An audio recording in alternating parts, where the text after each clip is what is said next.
Hello and welcome you all dear students. Last lecture में हमने lines and angles के बारे में पढ़ा था। आज से हम स्टार्ट करेंगे ट्रायंगल्स।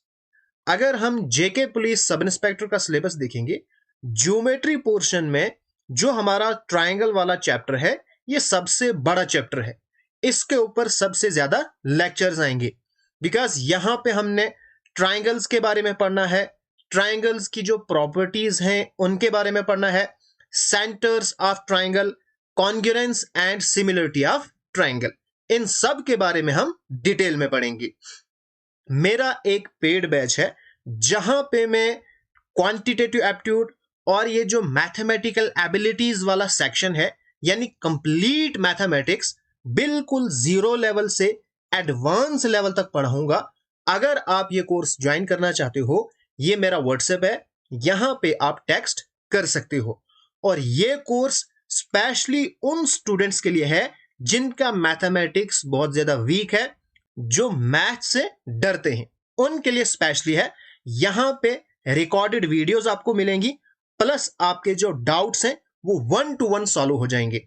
ये वाला जो फीचर है बाकी किसी में भी आपको नहीं मिलेगा। कहीं पे भी अगर आप कोचिंग लोगे, वहां पे आपका डाउट नहीं लेंगे, वहां पे जर्नल बच्चों को बताएंगे भाई ये डाउट है, या क्लास में अगर आप पूछोगे तो वैसे आपका डाउट लेंगे, लेकिन 1 to 1 ये सबसे ज्यादा इंपॉर्टेंट है बिकॉज हर बच्चे का अपना अपना डाउट है। इसलिए मैंने यहां पे रखा है, हर बच्चा है मुझे जो उसका डाउट होगा वो पूछ सकता है, मैं उसको लिख के भी भेज सकता हूं। अगर वैसे उसको समझ नहीं आएगी, कॉल पे उसको डाउट समझाऊंगा, या जूम ऐप के थ्रू भी उसको वो डाउट क्लियर करूंगा। ठीक है, अगर ज्वाइन करना चाहते हो तो ये हमारे पास व्हाट्सएप नंबर है, यहां पे आप टेक्स्ट कर सकते हो। और अगर आप मेरा टेलीग्राम चैनल ज्वाइन करना चाहते हो, जहां पे आपको सारे अपडेट्स मिलेंगे, तो टेलीग्राम पे जाओ, वहां पे सर्च करो मलिक ट्यूटोरियल ऑफिशियल, उसको आप ज्वाइन कर सकते हो। Now let us start. सबसे पहले ट्रायंगल होती क्या है? नाउ ट्रायंगल एक क्लोज्ड फिगर होती है जिसमें 3 साइड्स होती हैं, 1 2 3। उसके बाद 3 वर्टिसेस होते हैं, 1 2 3। और इसमें 3 एंगल होते हैं, 1 2 3। ये हमारे पास क्या होती है? ट्रायंगल होती है। नाउ ट्रायंगल के जो इंटीरियर एंगल्स है ना, इनका सम होता है 180। इसको हम कहते हैं एंगल सम प्रॉपर्टी। अगर ये हमारे पास ए बी सी है, तो angle A plus angle B plus angle C is equal to 180। Sum of interior angles of a triangle is equal to 180। उसके बाद टाइप्स ऑफ ट्रायंगल। ट्रायंगल्स को हम क्लासिफाई करते हैं on the basis of side and on the basis of angle. Side के basis पे हमारे पास 3 types of triangles हैं, equilateral triangle, isosceles triangle and scalene triangle. उसके बाद एंगल के बेसिस पे acute triangle, right triangle and obtuse triangle. सबसे पहले हम पढ़ेंगे साइड के बेसिस पे जो क्लासिफिकेशन है, इक्विलेटरल ट्रायंगल।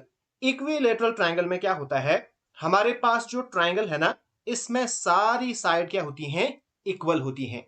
अगर हमारे पास ये ए बी सी है, तो यहां पे अगर ये हमारे पास 10 सेंटीमीटर है, ये भी 10 सेंटीमीटर है और ये भी 10 सेंटीमीटर होगी, यानी तीनों साइड क्या होनी चाहिए? बराबर होनी चाहिए। तो उस केस में जो ट्रायंगल होगी वो क्या होगी? Equilateral triangle. ठीक है, यहां पे एक चीज आपको और याद रखनी है, यहां पे हमारे पास जो एंगल्स है ना, ये भी सारे इक्वल होते हैं, यानी 60 डिग्री 60 डिग्री और ये भी 60 डिग्री। तो इक्विलेटरल ट्रायंगल में हमारे पास जो एंगल है वो 60 डिग्री हर कोई होता है और सारी साइड्स क्या होती हैं? बराबर होती हैं। ठीक है, उसके बाद आइसोसेल्स ट्रायंगल। आइसोसेल्स ट्रायंगल में क्या होता है, यहां पे 2 साइड इक्वल होती हैं। ठीक है, जैसे यहां पे अगर ये 10 सेंटीमीटर है, तो ये भी 10 सेंटीमीटर होगी, और ये कुछ और हो सकती है, जैसे फॉर एग्जाम्पल ये 12 सेंटीमीटर होगी। तो ये हमारे पास क्या है? Isosceles triangle. ओके, यहां पे एक चीज याद रखनी है, यह हमारे पास 2 इक्वल साइड हैं। इन साइड के इक्वल जो हम इन साइड के अपोजिट जो एंगल होगा ना, वो भी इक्वल होंगे, यानी ये वाला एंगल और ये वाला एंगल भी बराबर होंगे। अगर ये हमारे पास थीटा होगा तो ये भी थीटा होना चाहिए। तो यहां पे एक चीज आपको याद रखनी है, आप यहां पे लिखो angles opposite to two equal sides are equal. अगर हमारे पास दो इक्वल साइड्स होंगी, ठीक है, तो उनके अपोजिट जो एंगल होंगे ना वो भी क्या होंगे, आपस में इक्वल होंगे, ठीक है। या इसको आप रिवर्स भी कर सकते हो। अगर आपके पास दो इक्वल एंगल होंगे, यानी ये एंगल हमारे पास बराबर हैं, तो इनके अपोजिट जो साइड्स होंगी वो भी क्या होंगी, बराबर होंगी, ठीक है। ओके, उसके बाद स्केलिन ट्राइंगल। स्केलिन ट्राइंगल में क्या होता है, यहां पे कोई भी साइड बराबर नहीं होती है। जब साइड बराबर नहीं होगी तो एंगल भी इक्वल नहीं होता है। ना यहां पे कोई साइड आपस में बराबर होती है और ना ही कोई एंगल होता है, ठीक है। यहां पे आपने क्या याद रखा, इक्विलेटरल ट्राइंगल में सारी साइड्स इक्वल होती हैं, सारे एंगल्स इक्वल होते हैं। आइसोसेलेस ट्राइंगल में आपने क्या देखा, दो साइड इक्वल होती हैं और उनके अपोजिट जो एंगल होते हैं वो भी क्या होते हैं, इक्वल होते हैं। और स्केलिन ट्राइंगल में कोई भी साइड इक्वल नहीं होती है। जब साइड इक्वल नहीं होगी तो एंगल भी कोई इक्वल नहीं होगा। ओके, उसके बाद अब हम बात करेंगे ट्राइंगल्स की on the basis of angles. अब देखो, एक्यूट ट्राइंगल, जैसा नाम वैसा काम। हमारे पास वो ट्राइंगल जिसमें तीनों एंगल क्या हो, वो हमारे पास 180 से छोटे, सॉरी 90 डिग्री से छोटे। यानी यहां पे अगर फॉर एग्जांपल ये 80 डिग्री है, ये 70 है और ये हमारे पास क्या है, 30 डिग्री है, तीनों एंगल क्या है, 90 डिग्री से छोटे हैं, तो ये हमारे पास क्या है, एक्यूट एंगल्ड ट्राइंगल, ठीक है। यहां पे कोई भी एंगल 90 डिग्री से बड़ा नहीं होना चाहिए। उसके बाद राइट ट्राइंगल। राइट ट्राइंगल में क्या होता है, यहां पे एक एंगल होता है 90 डिग्री, ठीक है, बाकी दो एंगल जो भी हो लेकिन एक एंगल 90 डिग्री हो। अगर एक एंगल 90 डिग्री हो तो वो हमारे पास होती है राइट ट्राइंगल, ठीक है। और यहां पे एक चीज आप याद रखोगे, ये जो राइट ट्राइंगल है ना, यहां पे सबसे बड़ा जो एंगल होता है ना वो 90 डिग्री ही होता है। और आपने एक चीज पढ़ी है, पाइथागोरस थ्योरम, पीटी जिसको हम शॉर्ट में लिखते हैं, तो वो क्या होती थी, हाइपोटेन्यूज का स्क्वायर प्लस बेस का स्क्वायर और अल्टीट्यूड का स्क्वायर, ठीक है। तो यहां पे हाइपोटेन्यूज कौन सा होता है, यहां पे जो एंगल 90 डिग्री है ना, इसके अपोजिट जो साइड होती है ना वो हमारे पास हाइपोटेन्यूज होता है। यानी अगर ये ए बी और सी है, ये हमारे पास क्या है, 90 डिग्री, इसके अपोजिट जो भी साइड होगी वो हाइपोटेन्यूज होगी। और ये जो हाइपोटेन्यूज होता है ना, ये लार्जेस्ट साइड होती है ट्राइंगल की, लार्जेस्ट साइड ऑफ ट्राइंगल, ठीक है। तो यहां पे हम क्या करेंगे, इसको हम लिखेंगे बाय पाइथागोरस थ्योरम, हाइपोटेन्यूज का स्क्वायर इज इक्वल टू, ये हमारे पास ए बी का स्क्वायर प्लस बी सी का स्क्वायर, ठीक है। तो ये आपने पाइथागोरस थ्योरम पढ़ी है। उसके बाद हमारे पास आती है obtuse triangle. Now obtuse triangle में क्या होता है, has one angle greater than 90। यहां पे कोई एक एंगल जो 90 डिग्री से बड़ा है उसको हम क्या कहते हैं, obtuse triangle. Late us suppose that ये हमारे पास एक ट्राइंगल है, इसको मैं नाम देता हूं ए बी और सी। एक एंगल मैंने लेना है 90 डिग्री से बड़ा, अगर ये मैं लूंगा 100 डिग्री, ठीक है, और लेट अस सपोज दैट ये 50 है और ये 30 डिग्री है। तो आप मुझे बताओ क्या ये ऑब्ट्यूज ट्राइंगल है, बिल्कुल है, क्योंकि इसमें एक एंगल क्या है, वो 90 डिग्री से बड़ा है, तो इसको हम कहेंगे ऑब्ट्यूज ट्राइंगल। ओके, नाउ अब हम करते हैं कुछ क्वेश्चंस जो मैंने अभी तक आपको पढ़ाया उसी के बेसिस पे यहां पे मैं क्वेश्चन सॉल्व करूंगा। पहला क्वेश्चन है, an angle in an isosceles triangle is 80 degree, find the other two angle corresponding to equal side. अब यहां पे हमारे पास एक आइसोसेलेस ट्राइंगल है, मैं इसको यहां पे ड्रा करता हूं, ए बी सी। इन्होंने कहा है इसमें एक एंगल क्या है, 80 डिग्री है, तो मैं यहां पे लेता हूं 80 degree. Find the other two angles. अब बताओ दो जो हमारे पास बाकी दो एंगल बचे हैं वो बताओ वो कितने होंगे, corresponding to two equal side. अगर वो किसके अपोजिट हैं, दो इक्वल साइड।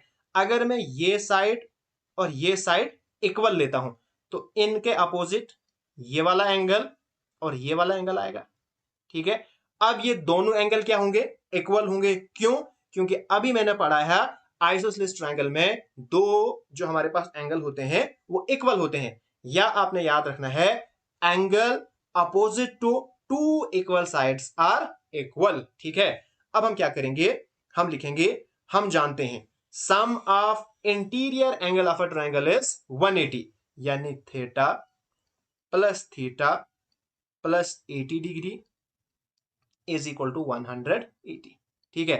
थीटा थीटा कितना बना, 2 थीटा, इसको इस साइड लेंगे हम, इज इक्वल टू 180 माइनस 80, तो 2 थीटा इज इक्वल टू 100, तो थीटा हमारे पास आएगा 100/2, 2 1 2, 50 2 100, यानी हमारे पास जो एंगल है, जो टू इक्वल एंगल्स हैं ये हैं 50, यानी ये भी 50 और ये भी 50, hence D option is the correct answer. Next question, angles are shown in the given figure, what is the value of angle 1, angle 2, angle 3, angle 4 5 6 7 8। यहां पे हमने इन सारे एंगल्स का सम निकालना है। लास्ट लेक्चर में हमने एक चीज पढ़ी थी, ये हमने ट्राइंगल बनाई थी वहां पे,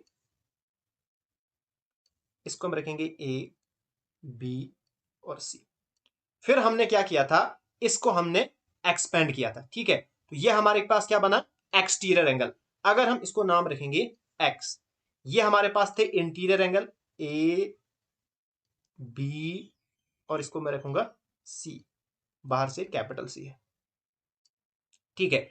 ये हमने एक साइड को एक्सपेंड किया था, ये हमारे पास बना एक्सटीरियर एंगल। नाउ ये जो एक्सटीरियर एंगल होता था, एंगल एक्स, ये इक्वल होता था sum of interior two opposite angle, यानी angle A plus angle B, ठीक है। उसके बाद अगर हम इस वाली साइड को एक्सपेंड करें, अगर हम इसको नाम रखेंगे वाई, ये जो बाहर वाला एंगल है ना, ये होता था अपोजिट टू ये जो अंदर वाले एंगल है, यानी angle Y is equal to angle B plus angle C. इसके बेसिस पे हमने क्वेश्चन भी किए थे, इसी तरह यहां पे भी हम रखेंगे। अगर हम इसको z रखेंगे तो इसको आप लिखोगे angle z is equal to, यहां पे अपोजिट आएंगे ये वाले दो, angle A plus angle C, okay. ये हमारे पास एक चीज होती थी। दूसरा मैंने आपको बताया था, ये जो एक्सटीरियर एंगल है ना, इनका सम कितना होता है, 360, यानी angle x plus angle y plus angle z is equal to 360।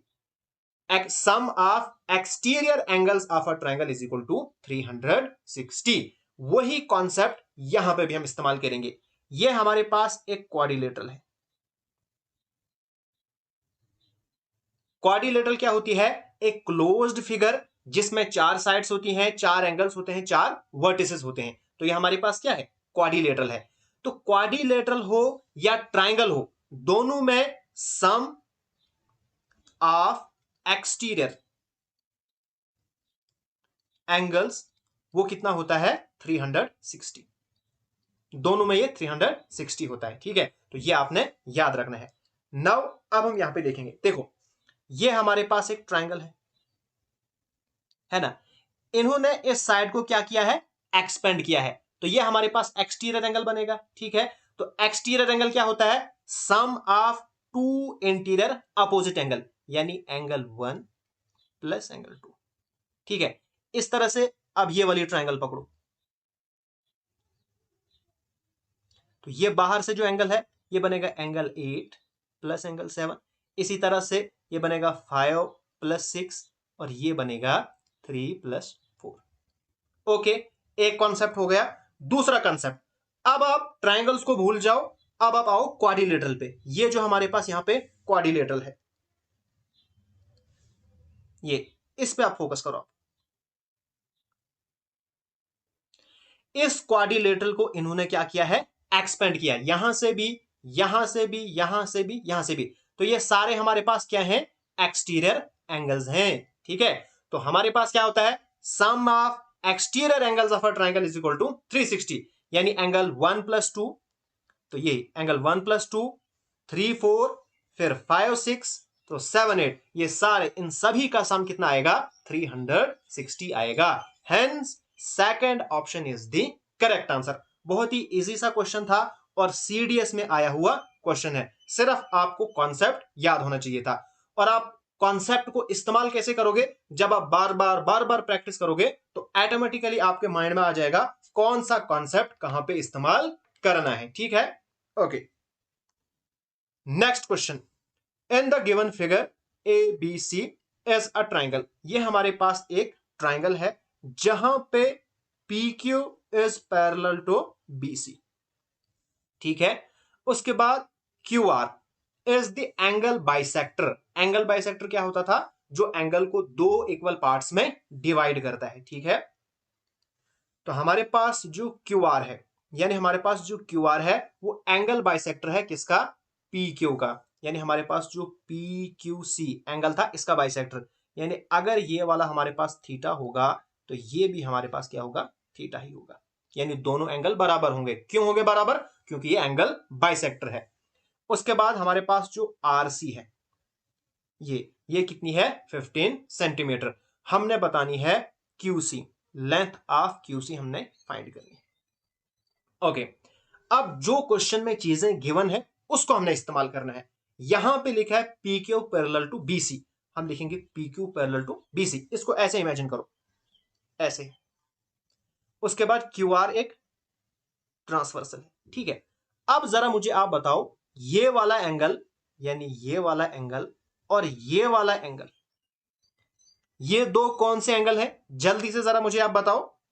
तो ये हमारे पास क्या है, अल्टरनेट इंटीरियर एंगल्स। ठीक है, तो ये आपस में क्या होते हैं, इक्वल होते हैं। यानी अगर ये थीटा है तो ये भी हमारे पास क्या होगा, थीटा ही होगा। ठीक, अब देखो, अब आप आओ इन ट्राइंगल, इस छोटी सी ट्राइंगल में आओ, Q R C, Q R C, यहां पे हमारे पास ये एंगल और ये एंगल दोनों थीटा है।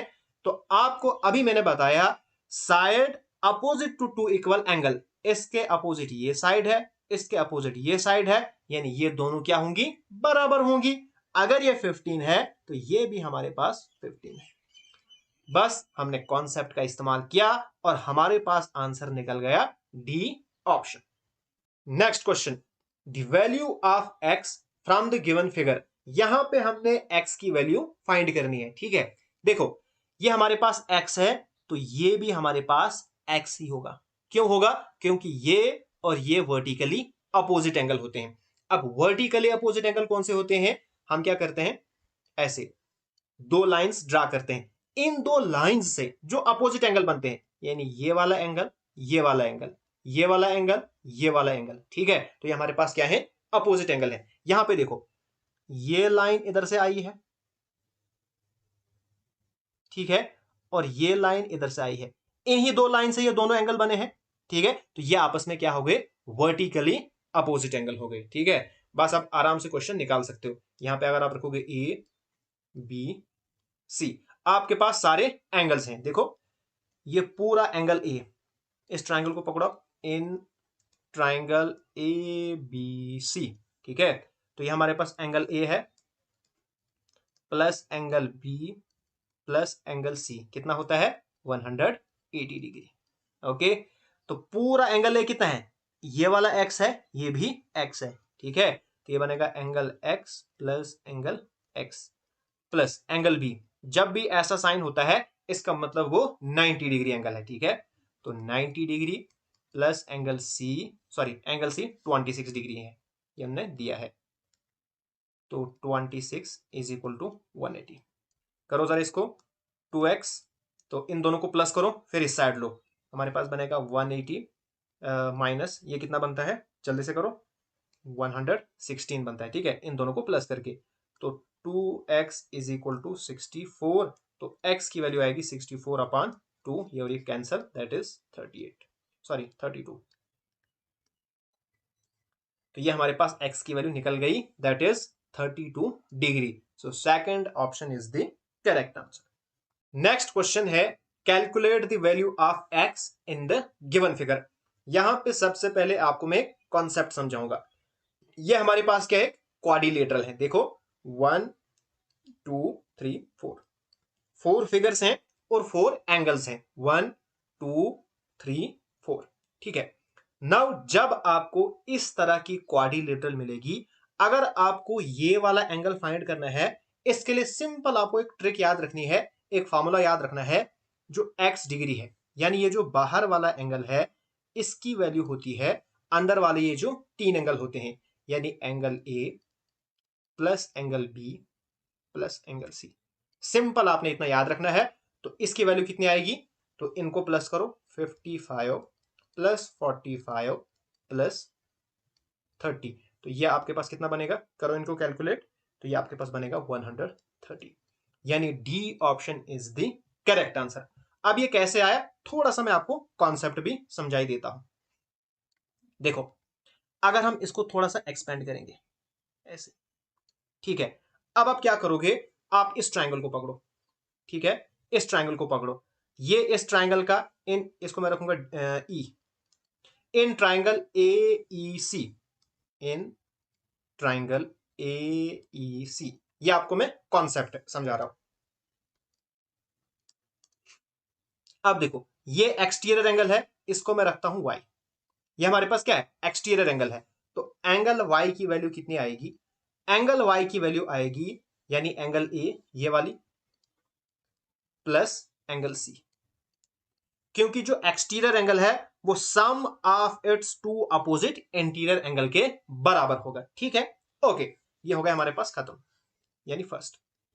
उसके बाद आप इस ट्राइंगल को पकड़ो, in triangle D E B, D E B. अब यहां पे ये हो गया एक्सटीरियर एंगल, है ना। अब एक्सटीरियर एंगल क्या होगा, sum of its two opposite interior angle, यानी x डिग्री की वैल्यू आएगी एंगल y, और एंगल y अभी हमने यहां पे निकाला है angle a plus angle c, तो angle a plus angle c और प्लस आएगा ये, यानी कि एंगल b। तो यही मैंने आपको यहां पे भी बताया था, ए बी सी, ए बी सी, तो यही कॉन्सेप्ट यहां पे था। सिंपल आपने याद रखना है कि जो यहां पे बाहर से होगा, इसकी वैल्यू क्या होती है, अंदर से आपने इन तीनों को क्या करना है, प्लस करना है, आपका आंसर निकल जाएगा। नेक्स्ट क्वेश्चन है क्वेश्चन नंबर 6, ये रहेगा आपका होमवर्क। ये मैं सॉल्व नहीं करूंगा क्योंकि बहुत सारे क्वेश्चन हमने ऐसे किए, ये आपका होमवर्क है। हाँ, आंसर मैं जरूर बताऊंगा। इसका आंसर है थर्ड ऑप्शन, यानी 130 डिग्री। अब आपने इसको सॉल्व करना है और जिसका भी आंसर मैच होगा, कमेंट करके आपने बताना है, हाँ सर हमारा ऑप्शन मैच हो गया। नेक्स्ट क्वेश्चन है question number 7, in triangle A B C the internal bisector of the angle B and angle C intersect at an angle of 105 degree. What is the value of angle A? यहां पे आपके पास figure नहीं है, और बहुत बार exam में होगा आपके पास फिगर नहीं होगी, आपने खुद बनानी है। हमारे पास ट्राइंगल है ABC, यहां पे मैं ट्राइंगल ड्रा करूंगा, ठीक है। अब मैं इसको लिखता हूं A B और C। उसके बाद क्या होता है, the internal bisector of angle A, angle B, angle B पे एक एंगल बाइसेक्टर आता है, यानी वो एंगल को डिवाइड करता है टू इक्वल पार्ट्स में, ठीक है। और फिर एंगल सी से भी एक बाइसेक्टर आता है, यानी ये भी एंगल सी को दो इक्वल पार्ट्स में डिवाइड करता है, और ये जहां पे इंटरसेक्ट करते हैं, यानी ये दोनों लाइन जहां पे मिलती हैं, यहां पे एंगल बनता है 105, ठीक है। Then what is the value of A, आपने ए की वैल्यू फाइंड करनी है, ठीक है। अब देखो, यहां पे मैं रखूंगा इसका नाम डी। अब जो डीबी है, ये क्या है, एंगल बाइसेक्टर है। अगर ये एक्स होगा तो ये भी एक्स, फिर डीसी भी एंगल बाइसेक्टर है, यानी एंगल को दो इक्वल पार्ट्स में डिवाइड करता है। अगर ये वाई होगा तो ये भी हमारे पास क्या होगा, वाई ही होगा। ठीक है, अब जरा आप देखो ये जो फिगर है, ये वाली ए डी सी, यानी जो हमारे पास क्वाड्रिलेटरल है, ए बी डी और सी, इसको देखो ए बी डी सी। अभी मैंने आपको क्या बोला था, ये जो बाहर वाला एंगल है यानी कि 105, ये किसके इक्वल होता है, जो हमारे पास अंदर से एंगल होते हैं, यानी angle X plus angle Y plus angle A. ठीक है, इसके बराबर हो गया। ओके, ये हमारे पास एक इक्वेशन। उसके बाद क्वाड्रिलेटरल को भूल जाओ, अब आओ आप ट्राइंगल पे। ये एन ट्राइंगल बी डी और C, triangle B D C. अब देखो हमें पता है sum of angles of a triangle is equal to 180, यानी angle X plus angle Y plus 105, यानी ये एंगल और ये एंगल, ये किसके इक्वल होंगे, 180। होंगे कि नहीं होंगे, बिल्कुल होंगे। यहां पे हमारे पास angle X plus angle Y, तो इसको इस साइड लो आप। ठीक है, तो ये आपके पास बनेगा 180 माइनस 105, तो X plus Y, sorry angle X plus angle Y की वैल्यू आपके पास आएगी 75। इसमें से इसको माइनस करो, आपके पास 75। अब देखो, अब इस वैल्यू को आप यहां पे पुट करो, एक्स प्लस वाई की जगह पे पुट करो, तो हम लिखेंगे 105 is equal to angle X plus angle Y plus angle A. अब 105 इज इक्वल टू एक्स और वाई की वैल्यू अभी हमने यहां से निकाली 75, हम लिखेंगे 75 प्लस एंगल ए, तो इसको इस साइड लाओ तो बनेगा 105 minus 75 is equal to angle A. तो एंगल ए की वैल्यू निकलेगी, करो इसको माइनस, आएगा 30 डिग्री। तो इस तरह से हमारे पास वैल्यू निकल जाएगी, यानी fourth option is the correct answer. Next हमारे पास क्वेश्चन है क्वेश्चन नंबर 8। क्वेश्चन नंबर 8 में क्या हमारे पास गिवन है, इन ट्राइंगल एबीसी, ये हमारे पास क्या है, एक ट्राइंगल एबीसी है। BD is internal angle bisector, जहां पे जो बीडी है वो क्या है, इंटरनल एंगल बाइसेक्टर, यानी ये जो बीडी है ये एंगल बाइसेक्टर है। अगर ये हमारे पास एक्स होगा तो ये भी एक्स होगा, क्योंकि एंगल बाइसेक्टर है एंगल बी का। ठीक है, and C D is external bisector of angle C, और जो सी डी है ये बाहर से यानी कि एक्सटर्नल बाइसेक्टर है। अगर ये वाई होगा तो दोनों हमारे पास क्या होंगे, वाई होंगे। ठीक, and D Q parallel B C, उसके बाद जो डी क्यू है ये बी सी के क्या है, पैरेलल है। Which intersect A C and A B at point P and Q, ठीक है, जो यहां पे कट करती है और क्यू पे कट करती है। Okay, if PC is equal to 8 centimetre, उसके बाद जो पीसी है ये हमारे पास है 8 सेंटीमीटर। ठीक है, उसके बाद पी क्यू यहां से यहां तक ये हमारे पास है 2 सेंटीमीटर, यहां से लेके यहां तक। देन फाइंड बी क्यू, अब हमने बी क्यू फाइंड करनी है, यानी कि यहां से लेके यहां तक हमने लेंथ फाइंड करनी है। ठीक है, जो चीजें हमारे पास यहां पे दी है वही हमने इस्तेमाल करनी है, और जो कॉन्सेप्ट मैंने आपको सिखाए हैं वो आपने याद रखने हैं। बार बार प्रैक्टिस करोगे, फिर मैं रिपीट करता हूं, बार बार प्रैक्टिस करोगे आपको खुद पता चलेगा कौन सा कॉन्सेप्ट कहां पे इस्तेमाल होगा। यहां पे सिर्फ प्रैक्टिस और प्रैक्टिस करनी है। देखो यहां पे गिवन है D Q parallel B C, यानी इसका इस्तेमाल जरूर होगा। हम लिखेंगे D Q parallel B C. अब देखो जो डी क्यू है ये किसके पैरेलल है, बी सी के पैरेलल है। इसको मैं ऐसे लिखता हूं D Q parallel B C, और ये देखो जरा ट्रांसवर्सल है ना, तो ये काम कर रही है ट्रांसवर्सल का, और ये एक्स है, ये एक्स है। अब मुझे एक चीज बताओ, अगर ये एक्स है क्या ये एक्स नहीं होगा, होगा कि नहीं होगा, क्यों होगा, अब आप इसको लिख सकते हो अल्टरनेट एंगल, यानी अगर ये एक्स होगा तो ये भी हमारे पास क्या होगा, एक्स होगा। क्यों होगा, क्योंकि हमारे पास अल्टरनेट एंगल होंगे। ठीक है, अब देखो दूसरा कॉन्सेप्ट, ये भी एक्स है, ये भी एक्स है। आप पकड़ो ट्राइंगल क्यू बी डी को, आप लिखो ट्राइंगल क्यू बी डी। देखो जरा ट्राइंगल क्यू बी और डी, ठीक है। यहां पे जो मैं आपको बोल रहा हूं ना, आप सिर्फ उस पर फोकस करो, बाकी चीजें जो यहां पे है ना वो आपको नजर ही नहीं आनी चाहिए, ठीक है। इस तरह से अगर आप समझोगे तो आपको सारा कॉन्सेप्ट आराम से समझ आ जाएगा। सिर्फ इस पे फोकस आपने करना है। ये जो मैं यहां पर ट्राइंगल बना रहा हूं, बस सिर्फ ये आपको नजर आनी चाहिए, बाकी कुछ नजर नहीं आना चाहिए। In triangle Q B P, यहां पे दो एंगल बराबर हैं, देखो एक्स और एक्स है ना बराबर। इसका मतलब ये वाली साइड और ये वाली साइड भी बराबर होगी, ठीक है ना।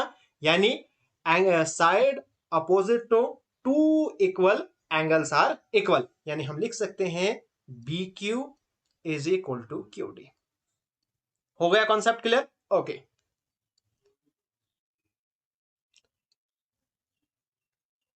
सॉरी, ये हमारे पास टू है, इसको मैं वैसे लिखता हूं 2 सेंटीमीटर। अब हमारे पास जो बी क्यू है ये क्यू डी के बराबर आ गई। अब हमने निकालनी है सिर्फ क्यू डी साइड। अब क्यू डी यहां से यहां तक ये तो हमें पता है, लेकिन यहां से यहां तक कितनी है ये हमें पता नहीं है, ठीक है। अब इस वाले एंगल का हम इस्तेमाल करेंगे, ठीक है। अब आप पकड़ो ये, अब फिर से Q D parallel B C, ठीक है, ये हमें पता है। अब ये जो ट्रांसवर्सल है ये यहां से ट्रांसवर्सल जाएगी, बिल्कुल। यहां पे एंगल वाई है, ये वाला एंगल बराबर होंगे, क्यों? अल्टरनेट एंटीरियर एंगल, ठीक है, अल्टरनेट एंगल्स हैं। अगर ये वाई होगा तो ये पूरा एंगल, इसको भूल जाओ, ठीक है।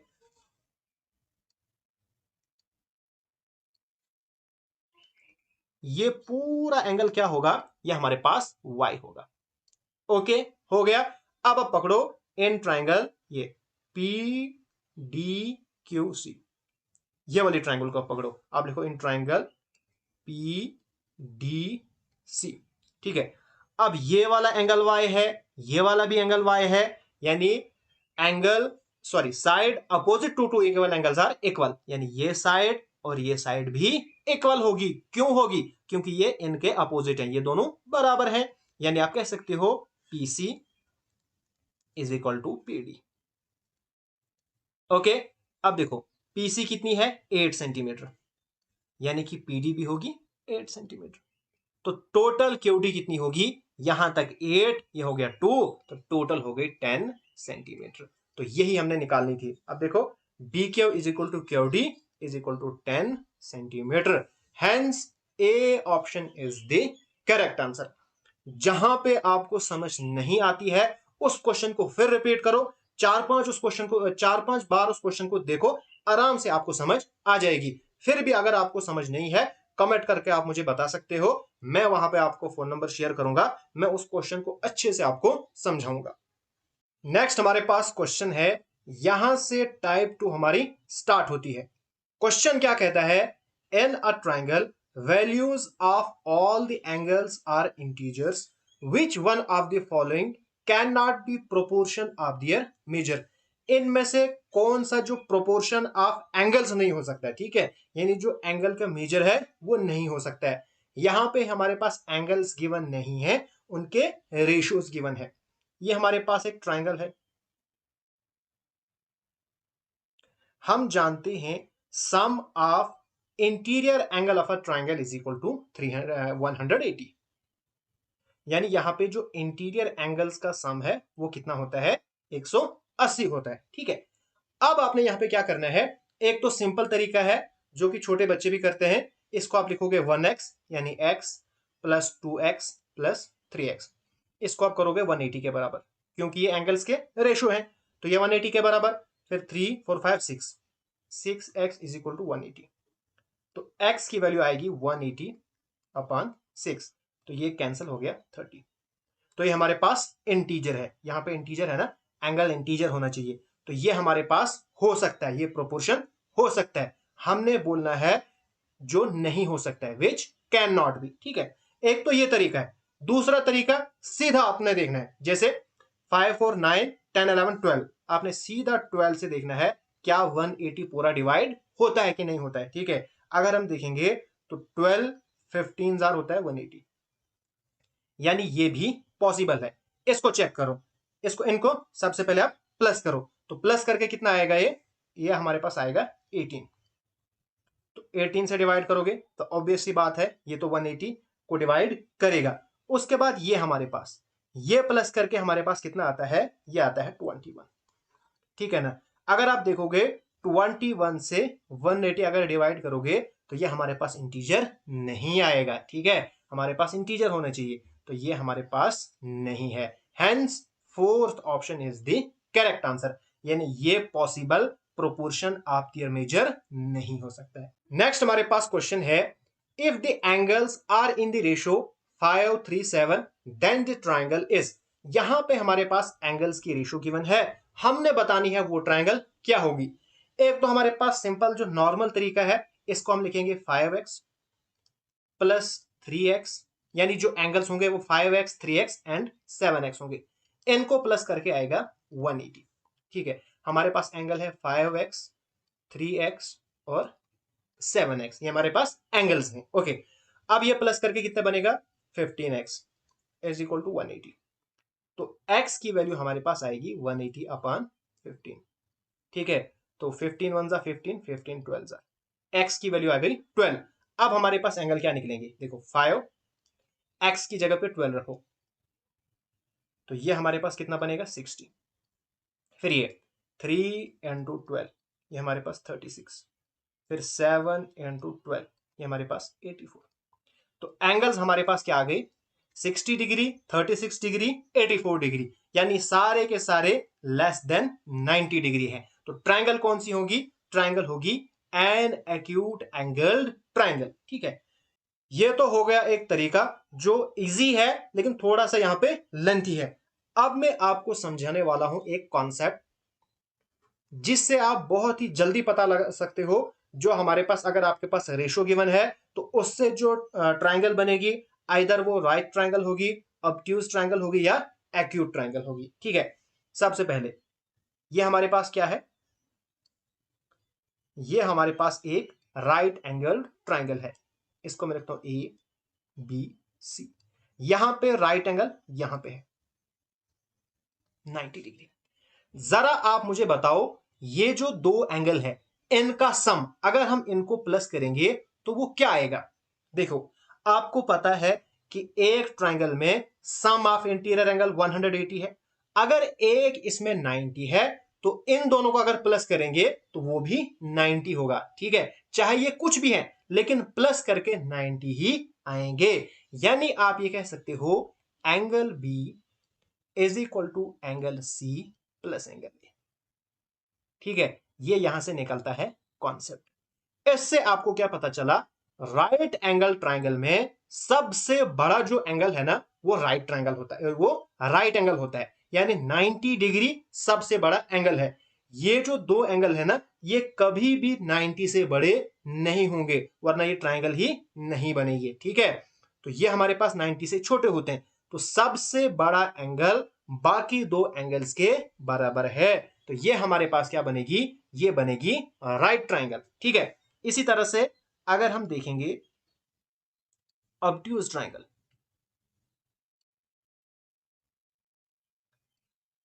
ए बी सी, तो ऑब्ट्यूज ट्रायंगल के लिए आपने याद रखना है ये जो सबसे बड़ा एंगल है ना, यहां पे सबसे बड़ा जो एंगल है इसको मैं लिखता हूं एंगल बी। ये हमेशा बड़ा होता है, किससे बड़ा होता है, एंगल सी प्लस एंगल ए।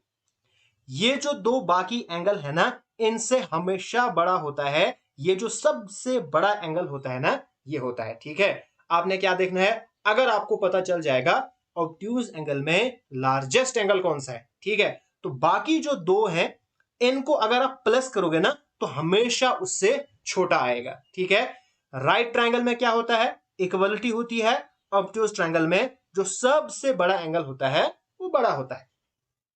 उसके बाद आप आओ एक्यूट में, ये हमारे पास हो गया राइट, राइट ट्रायंगल के लिए इसको आप लिखो ऑब्ट्यूज। अब आएगा एक्यूट के लिए ए बी सी।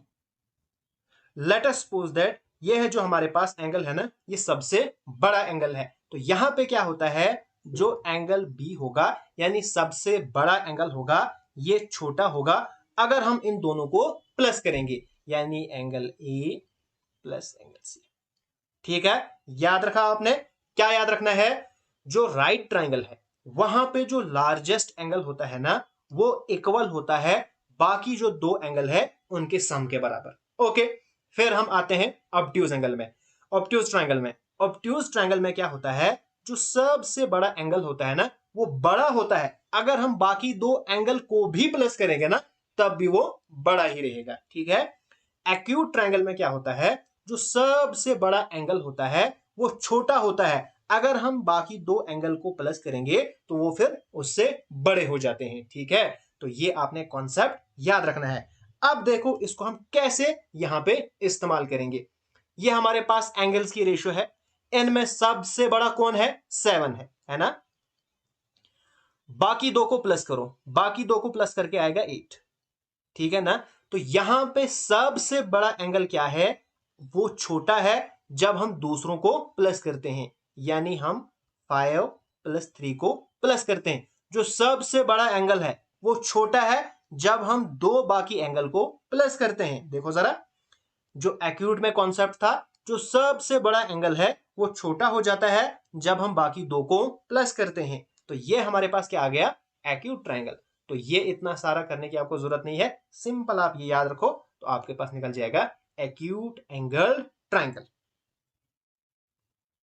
उसके बाद है क्वेश्चन नंबर 11। अब क्वेश्चन नंबर 11 रहेगा आपका होमवर्क। आपने बताना है कौन सी टाइप ऑफ ट्राइंगल बनेगी। ठीक है, बहुत ही सिंपल है। यहां पे सबसे बड़ा कौन सा है, 91 है। ठीक है, अब आप इन दोनों को प्लस करो, प्लस करके देखो क्या आएगा। अगर इसके बराबर आएगा तो राइट, अगर इससे बड़ा हो जाएगा, यानी ये सबसे बड़ा एंगल है और इन दोनों को प्लस करके इससे बड़ा हो जाएगा तो एक्यूट, अगर इससे छोटा रहेगा तो ऑब्ट्यूज ट्राइंगल है। ये रहेगा आपका होमवर्क। कमेंट करके मुझे फटाफट से इसका आंसर बता देना। नेक्स्ट, अब मैं आपको एक और कॉन्सेप्ट समझाने वाला हूं। सबसे पहले आप इसको नोट डाउन करो, side opposite to biggest angle is also biggest. अगर हमारे पास कोई ट्राइंगल होगी, जैसे ये मैंने बताई बताई आपको बताई थी राइट ट्राइंगल, यहां पे जरा मुझे आप बताओ सबसे बड़ी साइड कौन सी होती है, ये होती है। क्यों? क्योंकि ये सबसे बड़े एंगल के अपोजिट होती है। आप दूसरी ट्राइंगल में आओ, यह हमारे पास दूसरी ट्राइंगल है। यहां पे ये वाला एंगल जो है सबसे बड़ा है, इसके अपोजिट जो साइड है वो भी बड़ी होगी। सिंपल आपने याद रखना है, बड़े के आगे बड़ा और छोटे के आगे छोटा। उसके बाद साइड्स ऑफ ट्राइंगल, ये हमारे पास एक ट्राइंगल है। ठीक है, ए बी सी।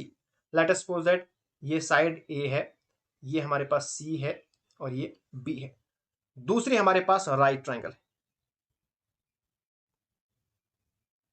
ये मैं लिखता हूं सी।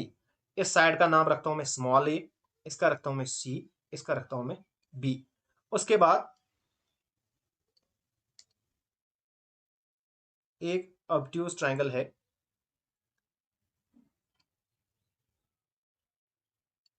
ये हमारे पास हो गई ए बी और सी। इसका नाम रखता हूं मैं ए, इसका नाम रखता हूं मैं बी और इसका नाम रखता हूं मैं सी। ठीक है, अब मैं आपको एक चीज बताऊंगा। आपने पाइथागोरस थ्योरम तो पढ़ी है ना। पाइथागोरस थ्योरम में क्या होता है, जो हाइपोटेन्यूज है यानी सी का स्क्वायर, ये हमारे पास होता है इन दोनों को प्लस करके ए का स्क्वायर प्लस बी का स्क्वायर। याद है ना आपको? ओके, यानी यहां पे क्या कॉन्सेप्ट इस्तेमाल होता है, जो सबसे बड़ी साइड है ना, इसका स्क्वायर इज इक्वल टू ए का स्क्वायर प्लस बी का स्क्वायर, यानी कि जो दो बाकी साइड्स रहती हैं। ठीक है, यही कॉन्सेप्ट इन दो ट्राइंगल्स में भी इस्तेमाल होगा, यानी एक्यूट और ऑब्ट्यूज में।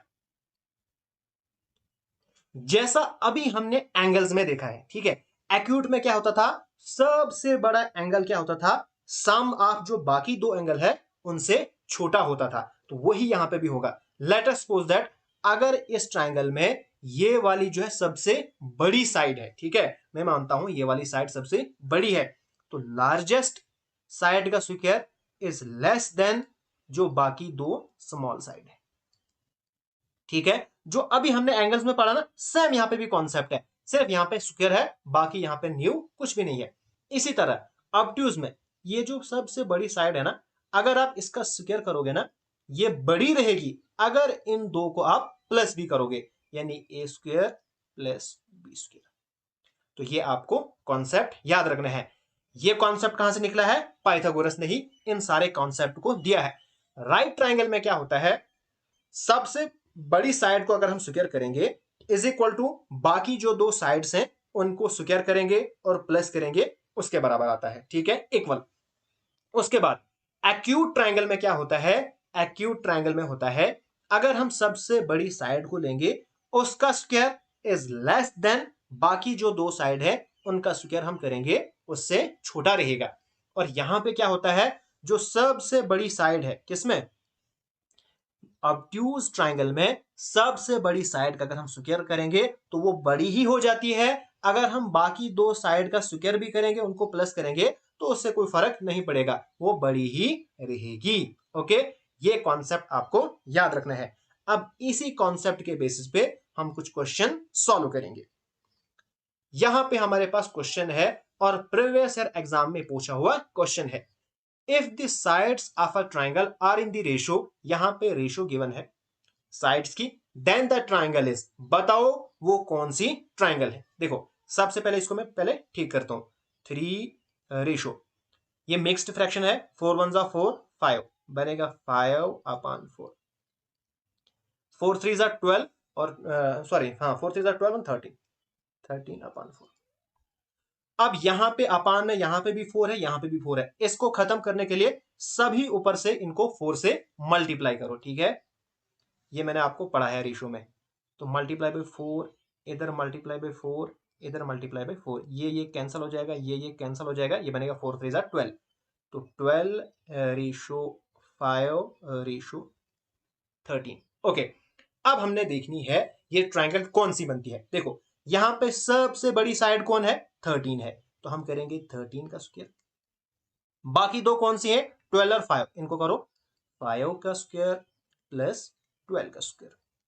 ओके, ये बनेगा 169, ये बनेगा 25 प्लस यह था 144, तो ये भी हमारे पास 169 बनता है। यानी ये दोनों क्या है, इक्वल हैं, यानी हमारे पास जो ट्राइंगल बनेगी वो बनेगी right triangle. That is first option is the correct answer. बहुत इजी क्वेश्चन है। इसी तरह से नेक्स्ट क्वेश्चन है, यहां पे हमारे पास रेशियो गिवन है, जरा इसको फटाफट से फॉलो करो, जल्दी करो।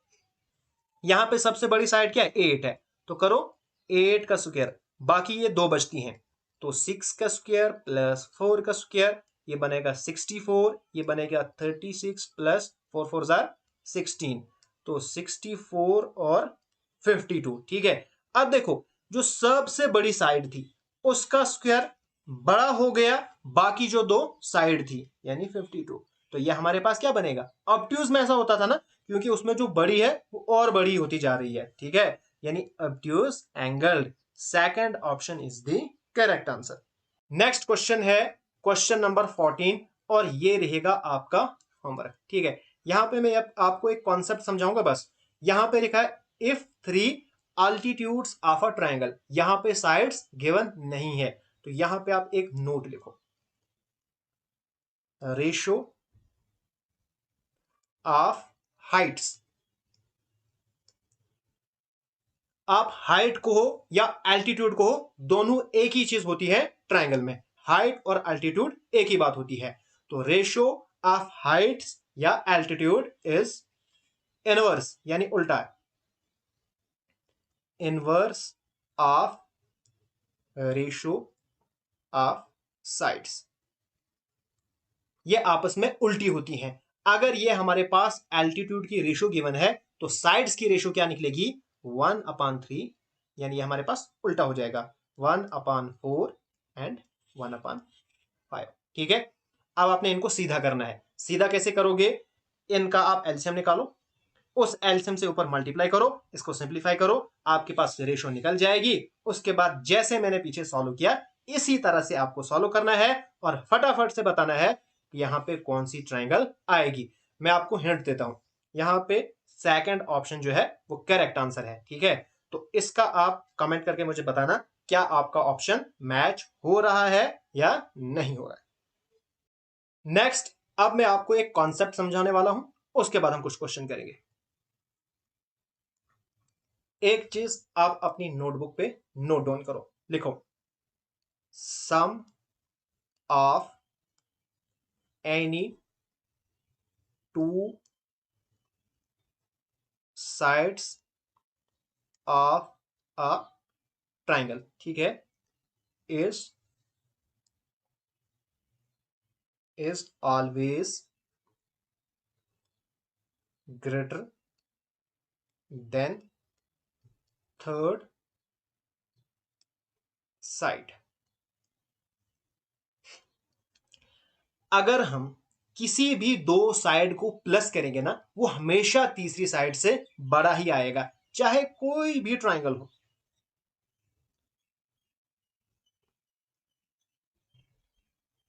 ये मैंने यहां सॉरी ये मैंने यहां पे एक ट्राइंगल ली,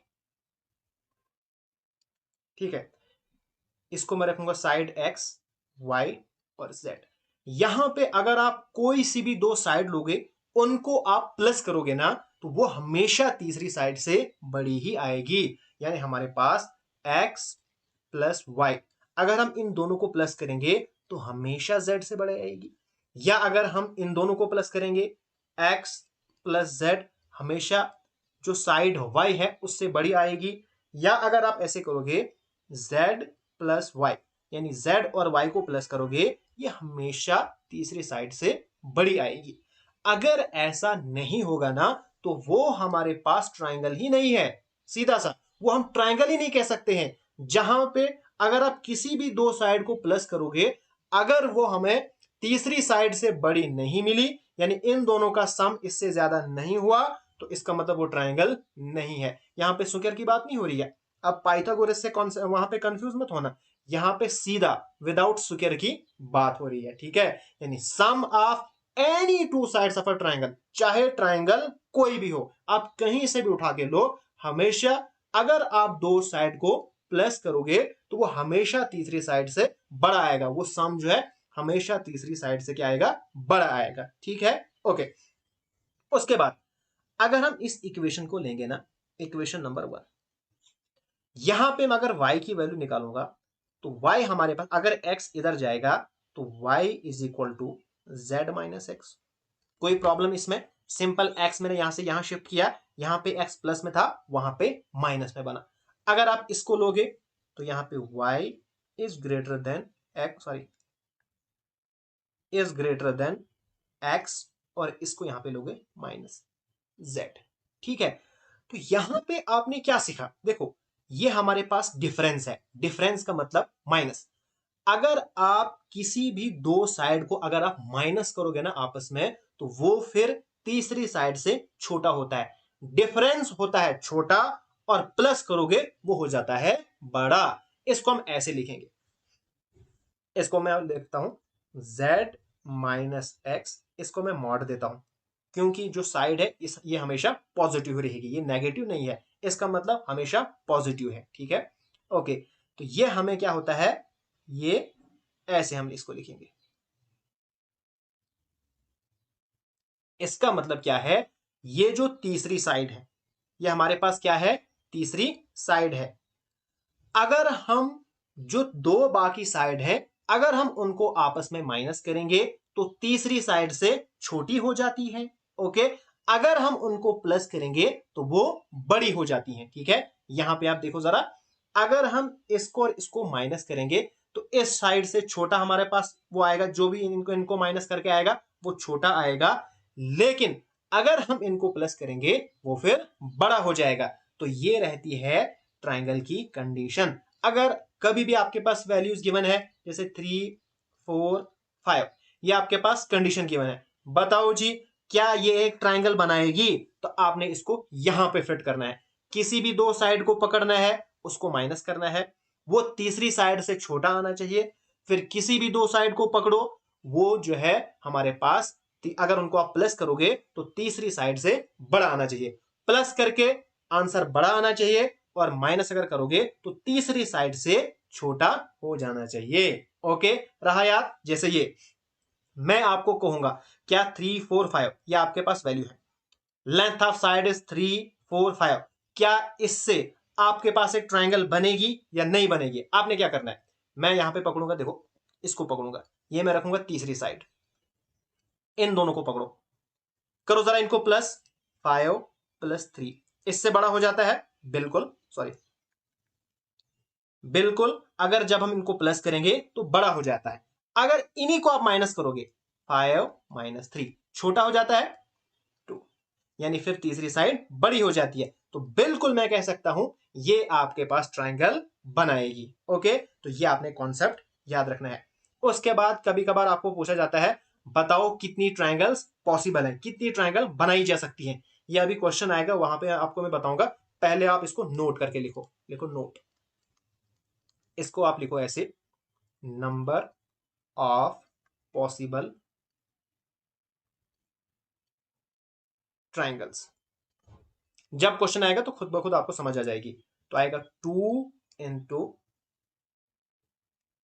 स्मॉलेस्ट साइड -1, ठीक है, बस इसको आप लिख के रखो। नेक्स्ट अब क्वेश्चन है जो हमने कॉन्सेप्ट पढ़ा, इसी के बेसिस पे यहां पे क्वेश्चन है, two sides of a triangle are, दो साइड्स हैं, उनकी लेंथ है 3 centimetre and 8 centimetre, if the length of the third side is x centimetre, अगर तीसरी साइड की लेंथ कितनी है x सेंटीमीटर, तो इनमें से हमने बताना है कौन सा करेक्ट है।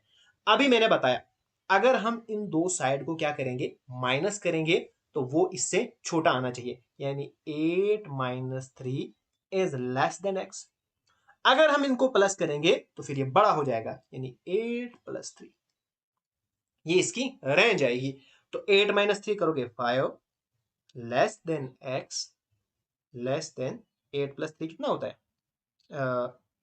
11, तो ये इसकी रेंज आ जाएगी, ठीक है, तो हमारे पास ये वाला जो है करेक्ट आंसर आ जाएगा, ठीक है। उसके बाद है question number 16, if two sides of a triangle measures 4 centimetre 6 centimetre, दो हमारे पास साइड गिवन है 4 और 6, find all possible measurements of the third side, how many distinct triangle can be obtain, बताओ जी कितनी डिस्टिंक्ट ट्राइंगल हम बना सकते हैं। तो सिंपल यहां पे हमने कॉन्सेप्ट लगाना है, मैंने क्या बोला था आपको, नंबर ऑफ पॉसिबल ट्राइंगल्स, तो कितनी हमारे पास पॉसिबल ट्राइंगल बनेगी, यहां पे छोटी कौन सी है, ये है ना, तो यानी कि 2 इंटू 4 फिर -1, 2 into smallest side -1, 4 2 are 8 -1 that is 7, यह हमारे पास 7 ट्राइंगल्स बनेगी। अब ये कैसे बनेगी मैं इसका आपको कॉन्सेप्ट भी समझाता हूं, देखो ये हमारे पास दो साइड है, तो तीसरी साइड क्या हो सकती है, तीसरी साइड हमारे पास होगी 6 -4, यानी इससे तो वो बड़ी होगी, लेकिन छोटी किससे होगी, 6 + 4 से। ओके, यहां पे आया 2 less than x less than 6 + 4 10, यानी जो हमारे पास तीसरी साइड है ना, ये 2 से बड़ी है और 10 से छोटी है, क्या क्या हो सकती है, ये 3 हो सकती है, 4 हो सकती है, 5 6 7 8 और 9, कुछ भी हो सकती है। अगर हम यहाँ पे 3 डालेंगे तो एक किस्म की ट्राइंगल बनेगी, 4 डालेंगे दूसरी किस्म की, 5 तीसरी किस्म की, यानी 1 2 3 4 5 6 7, यानी 7 किस्म की आपके पास ट्राइंगल्स बनेगी, ठीक है। तो यहां पे हमारे पास आंसर आया था 7।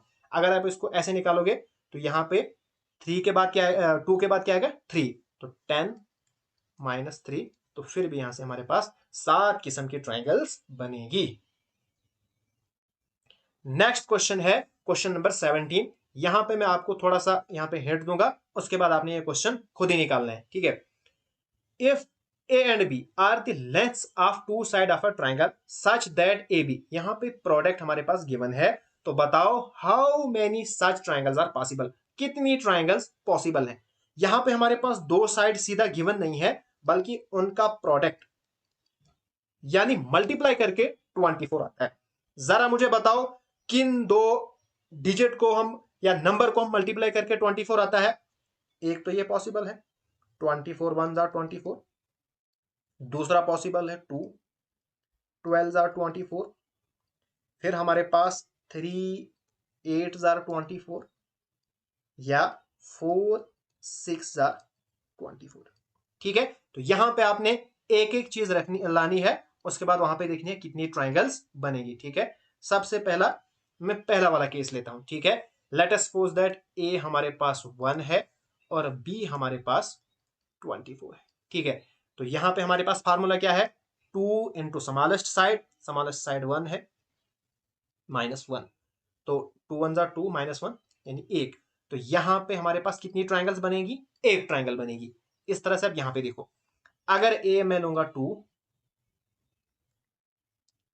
और बी में लूंगा 12, स्मॉलेस्ट साइड क्या है 2 है, तो करो 2 2 4 -1 कितना आता है 3। तो यहां पे हमारे पास कितनी ट्राइंगल्स बनेगी, 3 ट्राइंगल्स बनेगी। इसी तरह से यहां पे भी चेक करो और यहां पे भी चेक करो, फिर इन सब को करो प्लस और मुझे बताओ कितना आंसर आएगा। ठीक है, यहां पे आंसर आएगा 16। ये मैं आपको हिंट देता हूं, आप देखो और मैच करो मेरे आंसर के साथ। नेक्स्ट हमारे पास क्वेश्चन नंबर 18 है, if the two sides of the obtuse angled triangle are 8 centimeter and 15 centimeter and the third side is x, then find the range of x if 15 is the longest side। ठीक है, अब हम range of जो तीसरी side है वो हम निकालते हैं। कैसे निकालते हैं, जो हमारे पास दो साइड्स हैं उनको हम माइनस करते हैं, यानी 15 माइनस 8 लेस देन जो तीसरी साइड है और इसके प्लस, अगर हम इसको प्लस करेंगे तो इससे छोटा। ओके, हमारे पास बनेगा 7 less than x less than 23। ठीक है, लेकिन ये हमारे पास करेक्ट नहीं आएगा। क्यों नहीं आएगा, क्योंकि यहां पे एक और कंडीशन दी है, 7 से लेकर 24 तक ये सारी ट्राइंगल्स आएंगी, यानी 7 से बड़ी फिर 8, यानी तीसरी साइड 8 है, एक ट्राइंगल बनेगी, फिर 9 रखेंगे दूसरी ट्राइंगल बनेगी। ये सारी हमारे पास ट्राइंगल्स हैं। यहां पे हमने सिर्फ वो ट्राइंगल्स लेनी है जो क्या है, ऑब्ट्यूज एंगल ट्राइंगल होंगी। तो उसके लिए हमारे पास एक और कंडीशन होती है। वो कंडीशन क्या होती है, हम जानते हैं ऑब्ट्यूज एंगल ट्राइंगल में जो लार्जेस्ट साइड होती है, हम लिखते हैं लार्जेस्ट जो साइड होती है, अगर हम उसका स्क्वायर करेंगे तो वो बड़ा होता है sum of square of other two side, other two sides, है ना। ऑब्ट्यूज एंगल ट्राइंगल में हमने एक और चीज पढ़ी है, जो सबसे बड़ी साइड होती है अगर हम उसका स्क्वायर करेंगे और बाकी दो साइड्स का भी हम स्क्वायर करेंगे, उनको प्लस करेंगे, लेकिन जो लार्जेस्ट है वो लार्जेस्ट ही रहती है। तो ये कॉन्सेप्ट भी यहां पे रहेगा। अब जरा हमें यहां पे ढूंढना है लॉन्गेस्ट साइड कौन सी है, बड़ी साइड कौन सी है। तो इन्होंने यहां पे दी है 15 इज द लॉन्गेस्ट साइड, यानी हम यहां पे लिखेंगे 15 का स्क्वायर, बाकी दो साइड कौन है, एक तो है 8 यानी 8 का स्क्वायर और दूसरी है x, तो लिखेंगे हम x का स्क्वायर। ओके, तो यहां पे 15 का स्क्वायर बनेगा 225, 8 का स्क्वायर बनेगा 64 प्लस x का स्क्वायर, इसको हम लाएंगे इधर, ये बनेगा 225 माइनस 64, यहां पे प्लस था तो इधर आया माइनस, इसको माइनस करो तो माइनस करके ये हमारे पास बनेगा 61 100 सॉरी 161। स्क्वायर अब इधर जाएगा तो रूट बनेगा, तो अंडर रूट 161। अब हमारे पास रेंज क्या है, यानी जो x है वो छोटा है 161 से, यानी हम लेंगे ये वाला, x बड़ा है 7 से, यानी 7 से बड़ा रहेगा x, लेकिन छोटा रहेगा किससे, 161 रूट से। तो ये हमारे पास रेंज रहेगा। ठीक है, इसी तरह का मैंने लिया है क्वेश्चन नंबर 19, कंसिडर यहां पे भी कंडीशन दी है ऑब्ट्यूज एंगल ट्राइंगल, लेकिन सबसे पहले जो हमारे पास थर्ड साइड है ना वो हम फाइंड करेंगे। वो हम कैसे फाइंड करते हैं, देखो 921 हम लिखेंगे 21 माइनस 9, जो तीसरी साइड है इसकी रेंज आएगी फिर 21 प्लस 9। ओके, तो ये हमारे पास कितना आएगा, ये आएगा 12x और लेस देन 30। ठीक है, यानी यहां से हमारे पास ये जो रेंज आई ना तीसरी साइड की, ये हमारे पास क्या है, ये हमारे पास है सारी ट्राइंगल्स, लेकिन हमने सिर्फ वो ट्राइंगल्स लेनी है जो ऑब्ट्यूज एंगल ट्राइंगल है, इसलिए हमारे पास दूसरी कंडीशन भी यहां पे अप्लाई होगी। ठीक है, तो दूसरी कंडीशन क्या होती थी, दूसरी कंडीशन जो ऑब्ट्यूज ट्राइंगल के लिए होती है, जो लार्जेस्ट साइड है, ढूंढो यहां पे लार्जेस्ट साइड कौन सी है, देखो इन्होंने बोला है 21 इज द लार्जेस्ट साइड, हम लिखेंगे 21 का स्क्वायर ये बड़ा होना चाहिए किससे, 9 का स्क्वायर प्लस x का स्क्वायर। ठीक है, तो ये हमारे पास बना 21 का स्क्वायर कितना होता है 441। ठीक है, 81 ये इधर आएगा, तो 441 minus 81, sorry 81, sorry x square. ठीक है, तो ये हमारे पास कितना आएगा, ये हमारे पास आएगा 360। जब ये स्क्वायर इस साइड जाएगा तो ये बनेगा under root 360 greater than X. हमने एक्स की वैल्यू क्या है, लेस देन लेनी है 360 से, और एक्स क्या होना चाहिए, एक्स इज एन इंटीजर, यानी आपने ढूंढना है 360 से जस्ट छोटा कोई ऐसा नंबर जो क्या हो, परफेक्ट स्क्वायर हो। ठीक है, तो वो हमारे पास आएगा 324, यानी x is equal to under root 324। ठीक है, तो 324 किसका रूट होता है, ये 18 का होता है, तो x की वैल्यू आएगी 18, यानी less than or equal to, यानी x की वैल्यू 18 और इससे छोटी आपने लेनी है। यहां पे मैंने less than or equal to क्यों लिखा, क्योंकि मैंने 360 से छोटा लिया। ठीक है, क्योंकि x की वैल्यू इससे छोटी होनी चाहिए थी, और क्या होनी चाहिए, जो कि परफेक्ट स्क्वायर हो। क्यों, क्योंकि यहां पे मुझे चाहिए इंटीजर। ठीक है, तो हमारे पास x आएगा 12 से तो बड़ा आएगा, लेकिन 18 से 18 या 18 से छोटा होना चाहिए। तो हमारे पास कितनी ट्राइंगल्स बनेगी, एक तो बनेगी 13, यानी जिसमें तीसरी साइड 13 होगी, या 14, 15, 16, 17 या 18, यानी 1 2 3 4 5 एंड 6, 6 ट्राइंगल्स बनेगी। ठीक है, hence B option is the correct answer. आज का टॉपिक यहीं पे खत्म होता है, कल हम इसको आगे कंटिन्यू करेंगे